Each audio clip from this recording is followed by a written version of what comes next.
हजुरहरू पनि यस्तो एनिमेसन बनाउन चाहनुहुन्छ सजिलो तरिकाबाट त मैले भनेको प्रोसेसहरू फलो गर्नु होला है। सुरुमा आफूले मन पर्ने ठाउँमा गएर एउटा कम्प्युटरमा फोल्डर बनाउनुहोस्। यहाँ डाउनलोडभित्र एनिमेसनको नामले एउटा फोल्डर बनाएको छु है। आफ्नो ब्राउजरभित्र र डिस्क्रिप्सन भएको लिङ्कबाट डाउनलोड गर्नुहोस् 4वटा फाइल र त्यसलाई सेभ गर्नुहोला दिएको नाम अनुसारले है त। सुरु गरौँ। यहाँ पछि तपाईँ जानुहोस् डाउनलोड इमेजेस। यहाँ भित्र भएको सबै फाइललाई राइट क्लिक गरेर यहाँ जाने हो सेभ इमेज एज क्लिक गर्नुहोस्। आफूले बनाएको फोल्डरको लोकेसनमा जानुहोस् र त्यहाँ यो सबै इमेजेसहरूलाई सेभ गर्नुहोस् दिएको नामको हिसाबले है। माथि दिएको हिसाबले यो नामले यहाँबाट सेभ भयो। बर्ड फ्लाई हिसाबको नाम छ। हजुर राइट क्लिक गर्नुहोस् सेभ गर्नुहोस्। सेम त्यही लोकेसनमा सेभ गरिदिनुहोस्। सेकेन्ड फाइल डग रन यसलाई पनि सेभ इमेज एज गर्नुहोस्। यसलाई पनि सेभ गरिदिनुहोस्। अन्तिममा यो फाइल छ राइट क्लिक गर्नुहोस् सेभ एज गर्नुहोस् र यसलाई पनि सेभ गरिदिनुहोस्। यो वेब यहाँबाट पनि गएर हजुरहरू यो प्रोसेस फलो गर्न सक्नुहुन्छ। यहाँ प्रोसेस दिएको छ। सेभ गरिसकेपछि तपाईँले सेभ गरेको लोकेसनको फोल्डरमा जानुहोस्। ठिक न्यूमा क्लिक गर्नुहोस् र एउटा टेक्स्ट फाइल बनाउनुहोस्। टेक्स्ट फाइलको नाम सेभ गर्नु होला index.html है। यहाँ यसो सोध्यो भने यस गरिदिनु होला है। त्यसपछि तपाईँको आइकन यसो बनेर आउँछ। यो फाइललाई आफूले मन पर्ने ब्राउजरमा खोल्नुहोस्।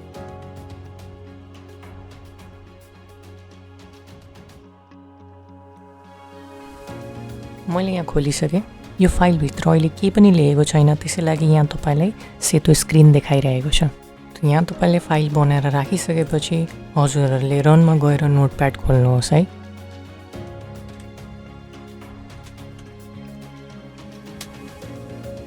अब के गर्नु, यो फाइललाई क्लिक गर्नु, यसलाई ड्र्याग एन्ड ड्रप गर्नु नोटप्याडमा। अब यो फाइल खुला भइसक्यो।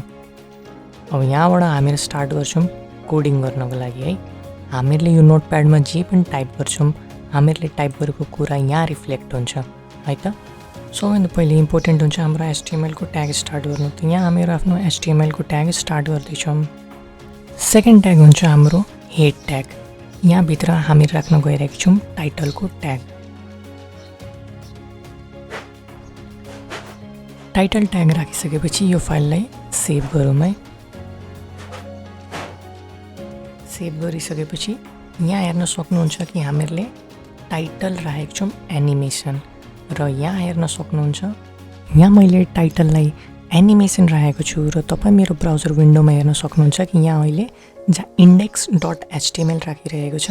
अब मैले यो पेजलाई रिलोड गर्न बित्तिकै यहाँको टाइटलको ट्याग चेन्ज हुनेछ, नाम चेन्ज हुनुपर्नेछ है। यो ट्याबको टाइटल रिलोड हान्नुमै अब यहाँ नाम एनिमेसन भएछ। ठिक भनेपछि अब हाम्रो HTML फाइलले यहाँसम्म काम गर्दो रहेछ। हाम्रो नेक्स्ट ट्याग हो बडी ट्याग। बडी ट्यागले हामीहरू HTML को फाइलभित्र बडीमा जे लेख्न चाहन्छौँ त्यही नै डिस्प्ले देखाउँछ। त अब हामीहरू हाल्न गइरहेको छौँ बडी ट्याग। बडीको ट्याग स्टार्ट गरिसक्यौँ र अब यो बडीको ट्यागलाई क्लोज गर्नुपर्छ। ट्याग क्लोज हो। अब हामीहरूले जति पनि कोडिङ गर्नुपर्ने छ र जति पनि कोडिङ राख्नुपर्ने छ त्यो सबै यो बडीको ट्यागभित्र जानेछ। अब के छ भनेपछि बडी ट्याग राखिसकेपछि अब बडी भनेको हाम्रो यो सेतोवाला भाग हो। अब यहाँ चाहिँ हामीहरूले फोटो लगाउनु पर्ने। फोटो त्यही हो जुन हजुरहरूले डाउनलोड गर्नुभएको। त्यो डाउनलोड गरेको फोटो यहाँ कसरी लगाउनु पर्ने हो त्यसको कोड म लेख्न गइरहेको छु। यहाँ मैले ब्याकग्राउन्ड इक्वल्स टु bgimage.png अघि हामीहरूले डाउनलोड गरेको जुन फाइल थियो त्यो फाइलको नाम हालेर यहाँ ब्याकग्राउन्ड इमेज सेट गरेको। अब यहाँ Ctrl+S थिचेर तपाईँ सेभ गर्नुहोस् यसलाई र आफ्नो वेब ब्राउजरमा एनिमेसनवाला ट्यागलाई रिलोड गर्नुहोस्।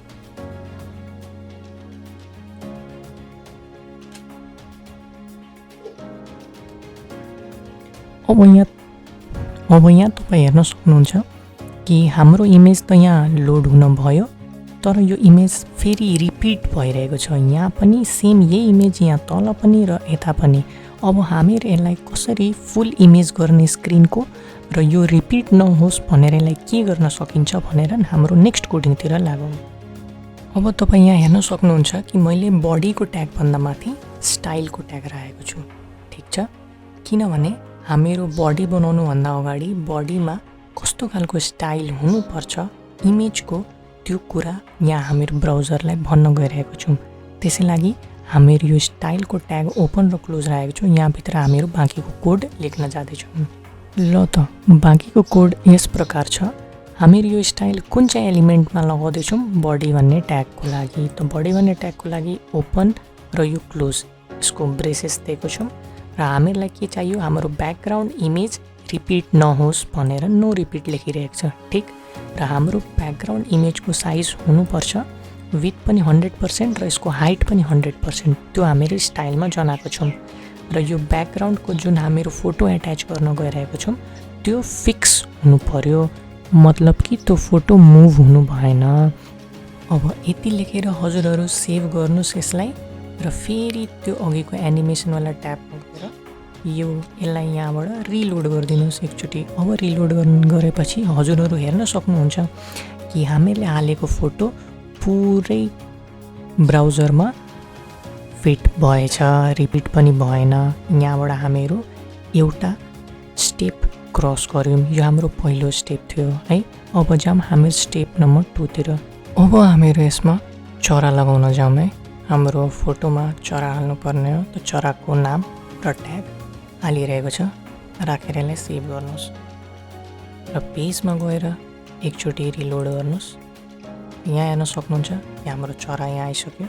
तर हाम्रो यो चरा अन्तिममा आएर लागिरहेको छ र यो चरा धेरै ठुलो भयो। त यसलाई हामीहरू के गरौँ भनेपछि चरालाई अलिकति सानो गरौँ है। सानो गर्नको लागि कुन ट्याग युज गर्नुपर्ने हो हजुरहरूलाई म यहाँ लेखेर देखाउँछु। चराहरूलाई सानो गर्नको लागि मैले विथ 20% राखेको छु। अब चराहरूको साइज सानो हुन्छ। यसलाई सेभ गरौँ, पेजमा जाऊँ र यसलाई रिलोड गरौँ। अब हेर्नुहोस् चराहरू सानो भयो। अब यसपछि हामीहरू चरा हालिसकेपछि अब चरालाई इमेजको हिसाबले एनिमेट गर्नु पर्यो। भनेपछि चरा तपाईँलाई राइट साइडतिरबाट आउँदै आउँदै लेफ्ट साइडतिर जानु पर्यो। तर यो चरा एक ठाउँमा अड्किरहेको छ। यसको लागि हामीहरूले अर्को ट्याग युज गर्नुपर्छ र त्यो ट्यागको नाम हो मार्क यू ट्याग। ल यहाँ तपाईँहरू हेर्न सक्नुहुन्छ कि मैले मार्क यू ट्याग लगाइदिएको छु। Open mark you tag, close mark you tag. र यो मार्क यू ट्याग कुन माथि लागु हुनुपर्ने हो त? हाम्रो चरामाथि लागु हुनुपर्ने हो। मैले मार्क यू ट्याग लगाएको छु तर यहाँ डाइरेक्सन हालेको छैन, स्पिड हालेको छैन। त्यस लागि केही पनि हुँदैन। डाइरेक्सन र स्पिड हालिसकेपछि हाम्रो फर्दर कस्तो हुँदो रहेछ तपाईँ हेर्न सक्नुहुनेछ। डाइरेक्सन मैले राखेको छु लेफ्ट, भनेपछि चराहरू कतातिर जानुपर्ने हो त? लेफ्ट डाइरेक्सनतिर। भनेपछि राइटबाट आएर लेफ्टतिर जानुपर्ने हो। मैले डाइरेक्सन राखेको छु र यहाँ मैले स्क्रल डिले 60 राखेको छु। यो स्पिड हो। यसलाई हामीहरू घटाउन र बढाउन सक्छौँ। यसलाई सेभ गरिसकेपछि एनिमेसनवाला पेजमा जानुहोस् र यसलाई एकचोटि रिलोड गर्नुहोस्। अब तपाईँ हेर्न सक्नुहुन्छ चरा यसरी उडेर आउँदै गइरहेको छ। यहाँबाट हाम्रो एउटा सानो एनिमेसनको पार्ट स्टार्ट हुन भइसक्यो। अब फर्दर तपाईँ यसलाई आफ्नो हिसाबले मोडिफाई गर्न सक्नुहुनेछ। मैले यो मार्क यू ट्यागभित्र दुईवटा फङ्सनहरू हालिदिएको छु। एउटा फङ्सन हो अन माउस ओभर। माउसलाई चरा लिएर राख्दाखेरि चरा के हुनुपर्ने हो त? स्टप। स्टप भनेको रोक्नुपर्ने हो। अर्को फङ्सन छ अन माउस आउट।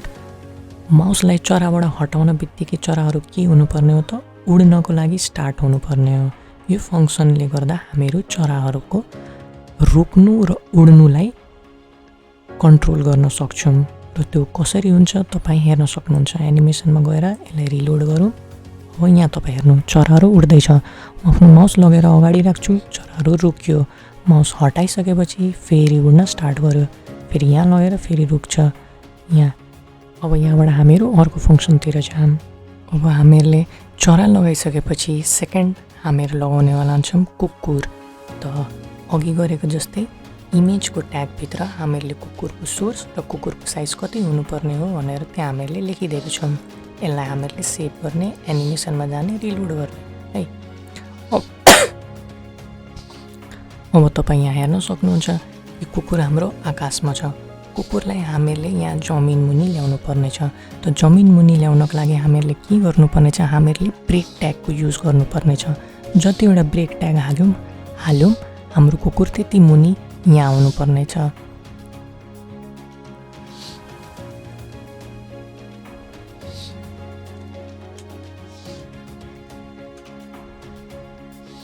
यो हो हाम्रो ब्रेक ट्याग। यसलाई सेभ गरौँ। अब यहाँ गएर यसलाई रिलोड गरौँ।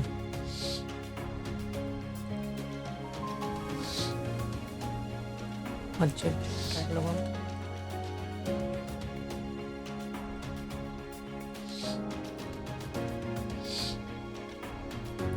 कुकुर अलि मुनि गएछ अघिको भन्दा है। त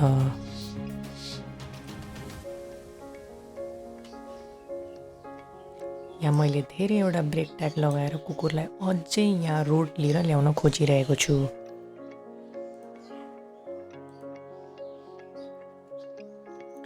अब कुकुर रोड नजिक आइपुगिरहेको छ।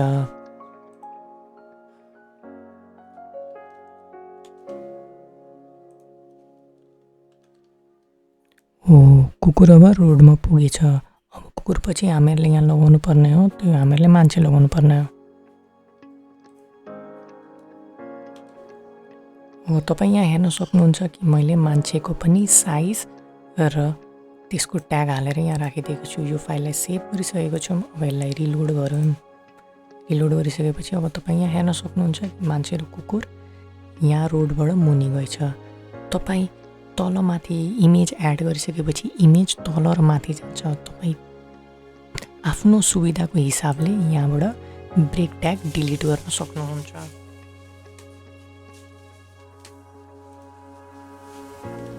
अब हेर्नु माथि गयो। यसरी तपाईँको ब्राउजरमा तपाईँले पनि हाल्दाखेरि इमेज तलमाथि हुनसक्छ। तपाईँ त्यसलाई ब्रेक ट्याग बढाएर अथवा घटाएर सच्याउन सक्नुहुनेछ।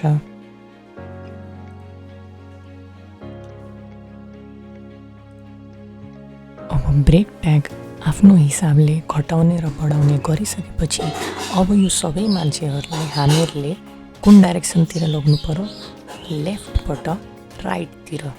भनेपछि हामीहरूले चरामा मार्क्यु लगाए जस्तै यो मान्छेहरूमा पनि मार्क्यु लगाउनु पर्ने हुन्छ।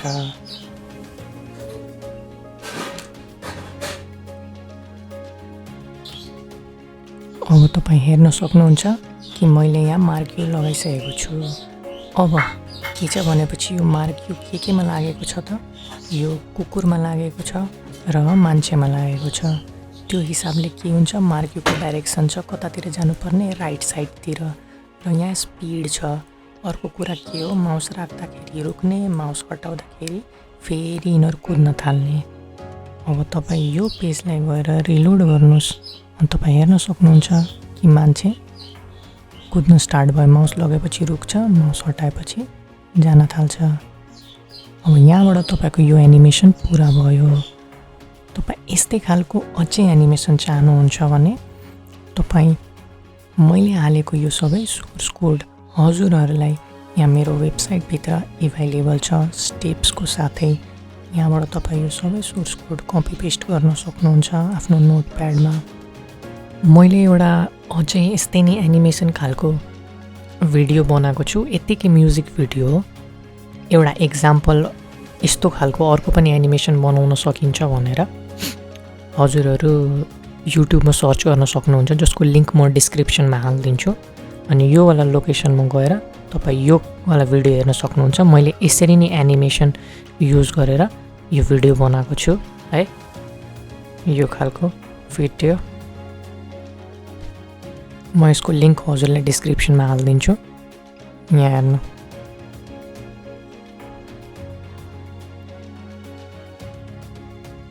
चरा हेर्नु, सप्तोक हेर्नु उडेको। ठिक छ।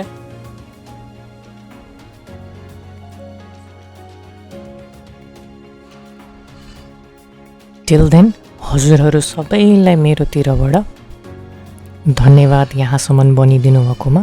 Till then, keep coding, keep making, think new ideas, and love you all.